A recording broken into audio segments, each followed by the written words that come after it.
Exile was meant to be our extinction. Cast into the dead zones of the Perseus arm, humanity was left to suffocate in the dark by a cowardly galactic coalition. Instead of a silent graveyard, however, we found the keys to the universe, and a terrifying reason to return.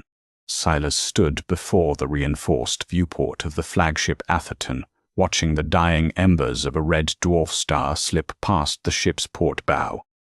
He was a man worn down to his foundations, his uniform devoid of the polished medals that once signified his rank in the United Earth Systems Alliance. Those accolades meant nothing now. There was no Earth to return to, no alliance to defend. There was only the Feet 412 battered civilian transports, retrofitted freighters, and crippled destroyers limping through the absolute zero of the Perseus Veil. 72 days ago, the Galactic Concordat had delivered their verdict. Humanity, a species barely 2 centuries into faster-than-light travel, had been deemed a Class 9 biocognitive hazard. Our crime was not warfare, nor was it conquest. Our crime was innovation, when physicists at the CERN orbital platform managed to stabilize a zero-point energy manifolder project, funded heavily by remnants of General Dynamics and Boeing Stellar. We rendered the Concordat's primary economic export, refined plasma helium, entirely obsolete. Instead of welcoming us to the high table, the Concordat panicked. The Kaelin hegemony, the de facto rulers of the Galactic Council, recognized that a species free from energy dependence would soon become free from political control. Under the guise of a fabricated bioweapons treaty violation, they blockaded Sol. They did not fire a single shot at our cities. They simply systematically destroyed our atmospheric processes, our orbital farms, and our lunar shipyards. They gave us an ultimatum: load whoever we could into our remaining starships and jump into the Perseus Veil, gravitationally unstable, uncharted sector of dead space, or face orbital bombardment.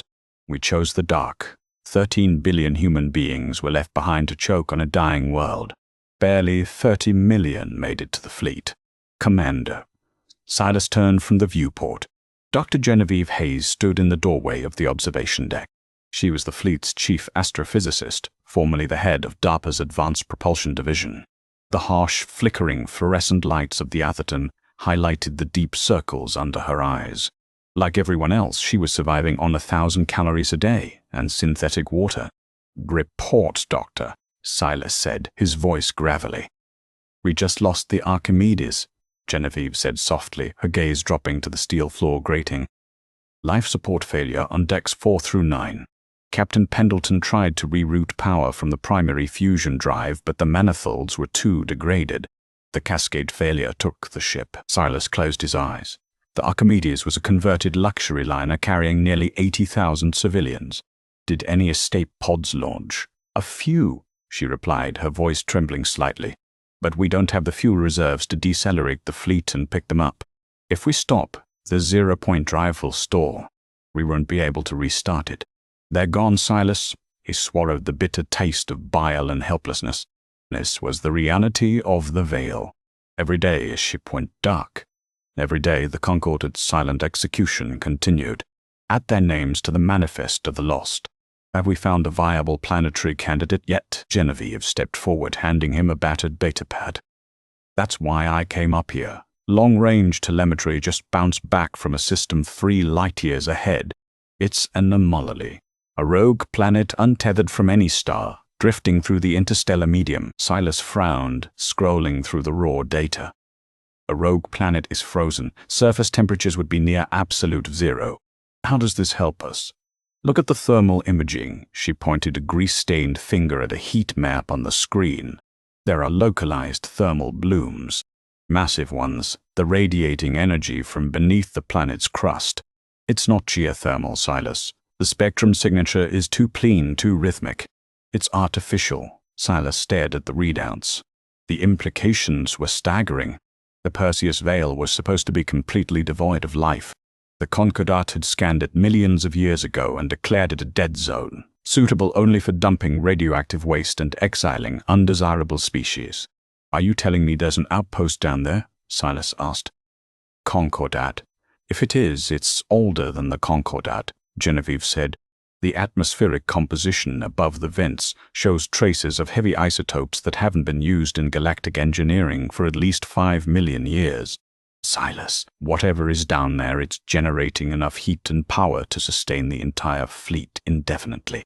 We wouldn't just survive, we could rebuild. Silas looked back out at the endless oppressive dark.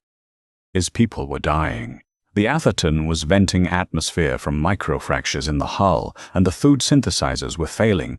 This was a gamble, likely a suicide mission, but suicide was already the trajectory they were on. Pluck the jump coordinates, Silas commanded, his posture straightening for the first time in weeks. Send a tight beam transmission to the remaining ships. We alter course immediately, prepare a landing party. As Genevieve hurried back to the bridge, Silas placed his hand against the cold glass of the viewport. The Concordat wanted them to die quietly in the dark. But humanity had never been good at doing what it was told. The rogue planet was a sphere of obsidian ice and jagged, violent geology, illuminated only by the artificial floodlights of the Atherton as the flagship settled into a high orbit. On the navigation charts it had no name. Silas designated it Aegis Prime. The descent in the dropship was brutal.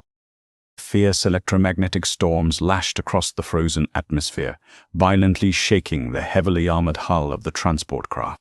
Inside the troop bay, Silas sat strapped into his crash webbing alongside Genevieve and a 4-man security detail led by Lieutenant Miller. The soldiers clutched their magnetic acceleration rifles tightly, their faces pale beneath the visors of their environmental suits. Atmospheric pressure is stabilizing, the dropship pilot's voice crackled over the comms. We are approaching the primary thermal bloom. Commander, you're going to want to see this. Silas unbuckled and pulled himself into the cockpit. Through the forward canopy, the relentless blizzard parted for a fraction of a second. Silas felt the breath leave his lungs. Carved into the side of a canyon that dwarfed the Grand Canyon by a magnitude of 10 was a structure of incomprehensible scale. It was not sleek, curved, or organic like the crystalline cities of the Kaelin hegemony. It was brutalist, angular, and defiantly functional. Massive pillars of the dark, non-reflective metal jutted out of the ice, supporting a colossal archway that led deep into the subterranean crust of the planet. It's a fortress, Miller muttered, stepping up behind Silas. No, Genevieve said, her eyes fixed on her localized stair scanner. Look at the energy conduits running along the exterior walls. Those aren't defensive emplacements. They are moorings. Silas, this isn't a city. It's a dry dock. The dropship touched down on a massive, perfectly flat landing pad extending from the base of the archway. As the ramp lowered, the landing party stepped out into the howling void. Even through the heavy insulation of his EVA suit, Silas could feel the biting, unnatural cold of the rogue planet. Yet as they approached the towering entrance, the temperature began to rise steadily. The interior of the megastructure was cavernous, lit by a faint, pulsing amber glow that seemed to emanate from the walls themselves. Dust, undisturbed for epochs, coated the floor in a thick, gray carpet. Geiger counters are clear, Miller reported, sweeping his rifle across the vast, empty corridor. Atmosphere is mostly nitrogen, but there's oxygen present. The scrubbers are still working. After millions of years, whoever built this didn't mess around. They pressed deeper into the facility. The architecture felt hauntingly familiar to Silas. The corridors were designed with utilitarian efficiencies, stairs with treads perfectly proportioned for bipedal movement, handrails set at exactly waist height. It felt like an abandoned Lockheed Martin testing facility, but scaled up for gods. Eventually the corridor opened into a massive central command hub. Banks of silent, dark consoles formed concentric circles around a raised platform. At the center of the platform stood a monolithic, obelisk-like structure. Genevieve approached the closest console, brushing the millions of years of dust away with her gloved hand. The surface was smooth, a seamless sheet of black glass. No mechanical interfaces, she observed. No power switches. I'm picking up massive latent energy running beneath the floorboards, but the system is in deep hibernation. Can we wake it up? Silas asked, his eyes scanning the dark alcoves of the room. I don't know, Genevieve replied, pulling a portable diagnostic decryptor from her belt. She clamped it onto the side of the console. Standard Concordat tech requires a Neuralink key. If this is precursor technology, my decryptor might just fry the circuits or worse, trigger an automated defense protocol. We don't have a choice, Jen, Silas said grimly. The fleet has maybe 2 weeks of power left. If we can't siphon energy from this facility, humanity dies here. Genevieve nodded slowly. She tapped a command into her datapad, initiating the decryption sequence. Instantly, the decryptor sparked violently, emitting a sharp hiss before going entirely dead. Damn it, she cursed, stepping back. The architecture is completely alien. It's not binary, it's not quantum state. The system rejected the digital intrusion instantly. Frustrated, she pulled off her heavy EVA glove to inspect the burned terminal of her decryptor. As she leaned in, her bare hand accidentally brushed against the smooth black glass of the ancient console. A sharp, microscopic prick stung her palm. Ow! Genevieve flinched, pulling her hand back. A tiny drop of crimson blood welled up on her skin. Before Silas could ask if she was all right, a low subsonic hum vibrated through the soles of their boots. The dust on the floor began to dance. The black glass of the console beneath Genevieve's hand suddenly flared to life, illuminating her face in a brilliant, cascading blue light. Warning, biometric interface engaged, a voice echoed through the chamber. It wasn't spoken in English, yet the translation burst directly into their minds, bypassing auditory receptors entirely. Genetic sequence analyzing. Miller and his men instantly raised their weapons, aiming at the dark corners of the room. Stand to, Silas barked, his heart hammering against his ribs. Jen, step away from the console. I can't, she whispered, staring in horror and awe as a lattice of blue light projected outward from the glass, wrapping around her bare hand. It's reading my biological signature. My DNA. Ha! Analysis complete, the disembodied voice resonated. Hemoglobin iron composition, confirmed. Bipedal skeletal density, confirmed. Adrenaline cortisol response parameters, confirmed. Genetic lineage, Terran origin. Status, architect. Silas froze. What did it just call you? Suddenly the entire cavernous room erupted in light. The amber glow shifted to a blinding pristine white. Row after row of consoles activated, streams of holographic data pouring into the air. Above the central obelisk, a massive 3-dimensional star map materialized, projecting the entire Perseus arm and beyond. System awakening from 5 million years stasis, the voice declared. Welcome home, humanity. Primary defense grid online. Dreadnought Armada unsealed. Awaiting command directives. The floor trembled violently. Outside, beneath the ice of Aegis Prime, the tectonic plates shifted. From the observation window high above the command floor, Silas and his team watched in absolute stunned silence as the ice canyon cracked open. Rising from the depths of the planet, shaking off millions of years of frost and rock, were ships. They were not the fragile transports of the refugee fleet. They were dreadnoughts, miles-long leviathans of war, bristling with kinetic accelerators and zero-point energy cannons. There were dozens of them, hundreds, a steeping armada of unimaginable destructive power. Genevieve collapsed to her knees, staring at her bloody palm, and then up at the holographic displays. Silas, she breathed, her voice barely a whisper. This civilization, the ones who built this, they weren't alien. Silas stared at the mighty warships ascending into the stormy sky. A cold, terrifying realization washed over him, followed immediately by a dangerous, rising tide of vindication. The Conqueror hadn't exiled humanity because we were a minor annoyance. They had exiled us because they remembered. They remembered who we used to be. They had cast us out to die in the dark, entirely unaware that they had just thrown us directly into our own ancient armory. Lieutenant Miller, Silas said, his voice dropping an octave, steady and absolute. Sir, the soldier stammered, staring at the holograms. Signal the fleet. Tell them to begin descending to the surface, Silas commanded, a fierce predatory smile breaking across his weathered face. And tell them to prepare for a change in leadership at the galactic table. Reactions across the refugee fleet bordered on mass hysteria when the visual feeds from Aegis Prime were broadcast. Men and women who had spent the last 2 months preparing to freeze to death were suddenly staring at an armada of dormant, indestructible leviathans rising from the ice.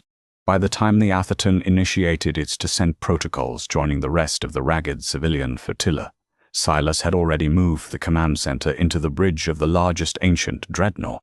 Genevieve named the colossal flagship the Oppenheimer, a grim nod to the ancient Terran scientist who first understood the terrible burden of absolute power. Inside the Oppenheimer's primary cortex, the atmosphere was sterile and humming with limitless zero-point energy. The layout was vast yet intuitively human. Touchscreens responded to the bioelectric capacitance of human skin. Flight yokes were molded perfectly for human hands. Even the structural alloys, though infinitely stronger than anything produced by modern foundries like United States Steel or Krupp, echoed the molecular lattice of Terran titanium tungsten blends. "Commander," Genevieve called out from a primary data terminal, her face pale beneath the harsh blue glow of the holographic displays. She had spent the last 48 hours running a bypass sequence, translating the Dreadnought's core databanks through the Atherton's mainframe. "I've cracked the historical archives. You need to see this." Silas crossed the deck, his boots ticking sharply against the polished obsidian floor. Lieutenant Miller and a handful of bridge officers gathered around, their expressions a mix of exhaustion and desperate curiosity. "What happened to them, Jen?" Silas asked, staring at the swirling rings of data. "If our ancestors had this kind of power, why were we living in mud huts on Earth a few thousand years ago? What wiped them out?" Genevieve swallowed hard. "Nothing wiped them out, Silas. They weren't defeated, they walked away." She tapped a sequence on the glass. The air above the terminal shimmered, projecting a three-dimensional rendering of the Milky Way galaxy. It was overlaid with thousands of territorial markers, but instead of the Kylan hegemonys' familiar crimson borders, the entire galaxy was bathed in Terran blue. 3 million years ago, humanity didn't just rule the galaxy. We engineered it, Genevieve explained, her voice trembling as she read the translated data feeds. "We seeded dead worlds, we built the hyperspace lanes, and we created the Concordat." "We created it," Miller scoffed in disbelief. "The Concordat just bombed our homeworld and drove us into a dead zone. Look at the genetic profiles of the original Concordat Council," Genevieve said, pulling up images of alien species. "Among them were the Kylan, the current oppressors of humanity. They were our uplift projects. We genetically accelerated the Kylan from pack-hunting predators to sentient diplomats. We meant for them to be administrators. But something went wrong with us." Silas narrowed his eyes, studying the data. "Define wrong. We discovered the apex of zero-point engineering. We didn't just learn how to draw infinite energy from the vacuum of space. We learned how to manipulate the fabric of reality itself. Weapons that could unmake star systems. Drives that could tear holes in the dimensional barrier." Genevieve paused, looking up at Silas with haunted eyes. "We fought a civil war, Terran against Terran. It lasted 400 years and nearly tore the Perseus arm apart. We realized our biological aggression combined with godlike technology was a universal threat. We were the great filter." Silas felt a cold dread settle in his stomach. The truth was heavier than any defeat. "So what did the survivors do?" Silas asked quietly. "They initiated the Eden Protocol," Genevieve whispered. "They gathered the surviving Terran populations, stripped them of their technology and quarantined them on a single, isolated garden world, Earth. They genetically suppressed our long-term memory engrams and left us there to start over, hoping we would evolve past our destructive nature. And the Armada," Miller gestured to the massive ship around them. "Mothballed," she replied, "locked away in the Veil, guarded by an automated planetary stealth field. The Kylan were left in charge of the galaxy with a single, overriding directive programmed into their cultural foundation: never let humanity access deep space technology again. They weren't trying to destroy us." Silas realized, his voice hollow. "The Kylan hegemony, they were terrified. When CERN stabilized the zero-point manifold on Earth 2 months ago, we tripped an ancient alarm. They thought the old gods were waking up." "Sir!" A sharp voice broke through the heavy silence. It was Ensign Sterling, stationed at the ancient long-range sensor array. "I have a massive localized tachyon surge on the edge of the Veil. Multiple signatures." Silas snapped out of his reverie, his military instincts instantly overriding the shock of their history. "Identification?" "It's the Concordat," Sterling said, his hands flying across the smooth glass console, interpreting the ancient sensors with frightening ease. "A Kylan extermination fleet. 400 capital ships. They didn't just exile us, Commander. They tracked our warp signatures. They came to finish the job." Silas looked out the main viewport. Beyond the heavy glass, the fragile, battered ships of the human refugee fleet were desperately trying to land on the icy surface of Aegis Prime.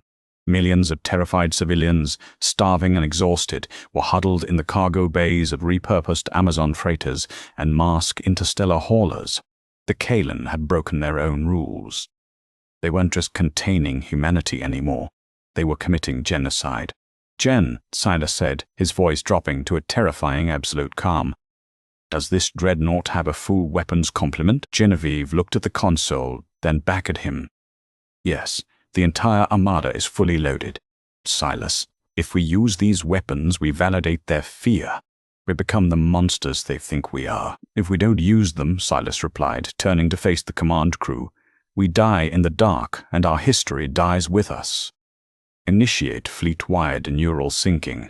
Wake up the rest of the dreadnoughts." Deep space tore open like paper. 400 Kylan warships, sleek and predatory, dropped out of hyperspace on the perimeter of the Aegis system. Their hulls gleamed with advanced plasma plating, and their weapon banks hummed with the harvested power of dying stars. Supreme Commander Kallan Tor stood on the bridge of his command ship, expecting to find the pathetic, freezing remnants of the Terran refugee fleet begging for mercy. Instead, his sensor officer let out a sound of pure, primal terror. "Report," Kallan Tor barked, ripping the command railing. "Supreme Commander," the officer stammered, his multifaceted eyes wide with horror. "The Aegis anomaly. The planetary stealth field is gone. And there are ships, Terran freighters," Kallan Tor dismissed. "Target their life support." "No, Commander. Not freighters." The officer transferred the visual feed to the main screen. The bridge of the Kylan flagship fell into a deathly, paralyzed silence. Rising from the gravity well of the rogue planet were 75 Terran dreadnoughts. They were jagged, brutalist monoliths, eclipsing the size of the Kylan capital ships by a factor of 20. They moved with an impossible silent grace, completely ignoring the laws of inertia, propelled by drives that the galaxy hadn't seen in 3 million years. "By the ancestors," Kallan Tor whispered, his mandibles clicking in terror. "The quarantine failed. The architects have awakened." Aboard the Oppenheimer, Silas stood firmly at the center of the command deck. A neural link halo rested lightly against his temples, directly connecting his consciousness to the dreadnought's core. He didn't just command the ship, he felt it. He felt the cold fury of the zero-point reactors, the terrifying potential of the spatial shear cannons. The power was intoxicating, a dark, seductive whisper promising absolute dominion. He suddenly understood why his ancestors had locked it all away. "They are locking weapons, Commander," Sterling reported, his voice tight. "The Kylan fleet is firing." Thousands of plasma lancers and antimatter torpedoes streaked across the dark expanse of space, slamming into the leading edge of the Terran formation. The vacuum lit up with blinding explosions. "Damage report," Silas ordered. Genevieve let out a short, breathless laugh. "Damage is 0, Silas. The kinetic barriers didn't even register a power drain. Their weapons are bouncing off us like rain." Silas closed his eyes, centering himself. He could wipe out the entire Kylan fleet with a single thought. He could glass their homeworlds. He could reclaim the galaxy in a storm of fire and blood, punishing them for the 13 billion souls left to suffocate on Earth. The urge to destroy was roaring in his blood. "We are the great filter," Genevieve's words echoed in his mind. Silas opened his eyes. "I will not let us become the monster of our own history." He turned to the communications console. "Open a wideband unencrypted channel, audio and visual. Broadcast it to the Kylan fleet and bounce the signal off their relays to the entire Concordat core." "Channel open," Sterling confirmed. Silas stepped into the holographic projection field. His image, weary, unpolished, yet radiating unbreakable resolve, was instantly transmitted to trillions of beings across the galaxy. To the Kylan hegemony and the galactic Concordat, Silas began, his voice echoing through the bridge of every alien vessel. "This is Commander Silas of the United Earth Systems Alliance. You destroyed our home. You murdered billions of our people. You cast us into the dark to die because you feared what we might become." He paused, letting the silence hang in the void. "You were right to fear us," Silas continued. "But you forgot your own history. You forgot who gave you the stars. We are the architects. We are the ones who built the cradle you sleep in. Millions of years ago, we chose to step down, to chain our own power because we knew the destruction it could cause. We gave you the galaxy, and you used it to become tyrants aboard the Kaelin flagship. Commander Kaelin Tor ordered his fleet to retreat, but the navigation systems were dead. The Terran dreadnoughts had passively locked down the local space-time continuum. They were trapped. We could unmake your entire fleet right now," Silas said, his voice cold and steady. "We could take back the galaxy. But humanity has learned a lesson our ancestors paid in blood to teach us. Power is not defined by what you can destroy, but by what you choose to spare." Silas looked to Genevieve and nodded. "Fire a warning shot," Silas ordered. "Just one." The Oppenheimer shifted slightly. A single, imperceptible pulse of energy fired from its primary spinal mount. It didn't strike the Kaelin fleet. Instead, it struck the dead, lifeless moon orbiting Aegis Prime. There was no explosion. The moon simply ceased to exist. One moment it was there, and the next, the molecular bonds of 1 trillion tons of rock and ice were quietly, cleanly erased, leaving absolutely nothing behind. Panic erupted across the Kaelin comm channels. "Take your fleet," Silas' voice boomed over the chaos. "Go back to the Concordat. Tell them the architects have returned. We are claiming the Perseus Arm as our sovereign territory. We will not conquer you, but if you ever cross into our space again, or if you ever attempt to extinguish another species out of fear, we will finish the war our ancestors started." Silas severed the connection. "Space-time lockdown released," Sterling reported. "Commander, the Kaelin fleet is jumping away. They're routing all power to their drives. They are running." The bridge of the Oppenheimer erupted into cheers. Crewmen embraced, weeping with relief. The genocide was over. They had survived. Silas let out a long, shuddering breath, pulling the neural link from his temples. He looked down at his hands that had just held the power of a god, and chosen to let it go. Genevieve walked over to him, a quiet smile on her face. "You did it, Silas. You broke the cycle." "We broke it today," Silas corrected softly, looking out at the endless expanse of stars. "But we have a lot of work to do. We have a new home to build, General, and a whole lot of history to unlearn." Humanity had been cast out into the dark, condemned to die alone. But in the absolute zero of the void, they had found their forgotten crown. They were no longer refugees. They were the ancient guardians of the stars, awakened from their slumber, ready to guide the galaxy into a new era. And this time, they would get it right. Our exile into the frozen dark was meant to be the final chapter of human history. Instead, the Concordat unwittingly forced us back into the seat of our ancient power. We learned that true supremacy isn't measured by the capacity for absolute destruction, but by the discipline of absolute restraint. Humanity has returned to the stars, not as bitter conquerors, but as the quiet, watchful guardians of a fragile galaxy.